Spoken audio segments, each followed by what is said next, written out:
So today I wanted to quickly talk about time management. For those of you who don't know, I completed my master's over the last couple of years and I have a couple of kids and there was a lot going on, like a pandemic.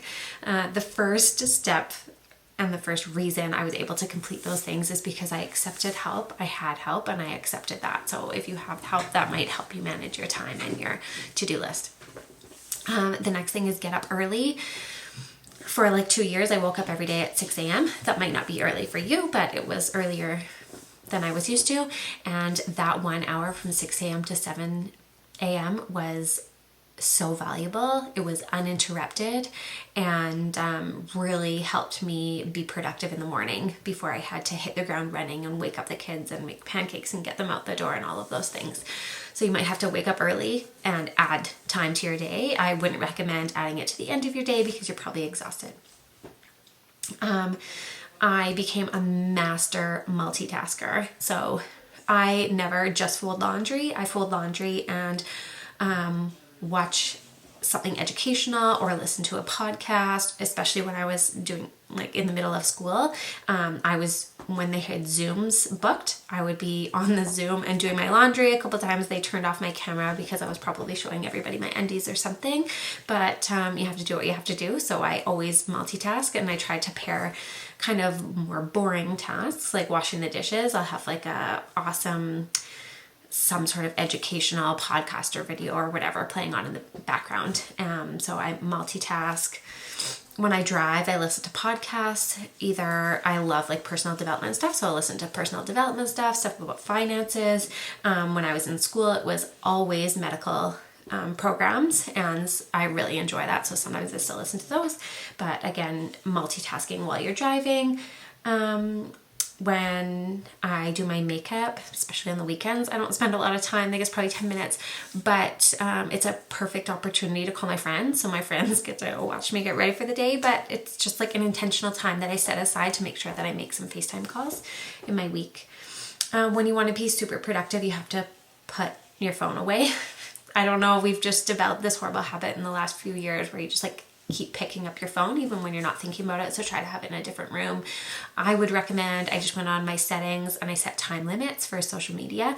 I don't spend tons of time on there, but you know, sometimes you're mindlessly gets like stuck on social media. So I set some really strict time limits for myself on those, and I set time limits for the kids' games, which is available. And I'm like, I don't know, the government just decided that now there's time limits on games. So that's been nice and I don't have to bother them about turning them off.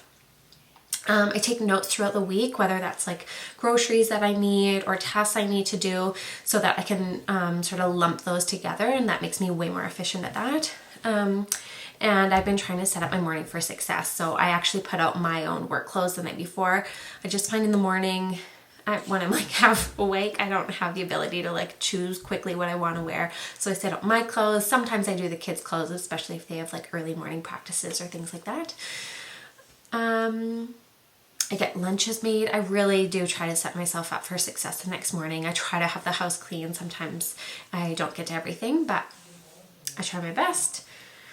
And one thing that I've really adopted over the last few years is, naturally, I'm someone who could sit down and like focus for like 9 hours and I like forget to eat and I just get that done. But that is not very conducive to like family life. So I am all about making progress in little increments. I don't know if you've heard the term, that's like, how do you eat an elephant? One bite at a time. So just making progress in little increments and allowing myself to do that has made a world of difference.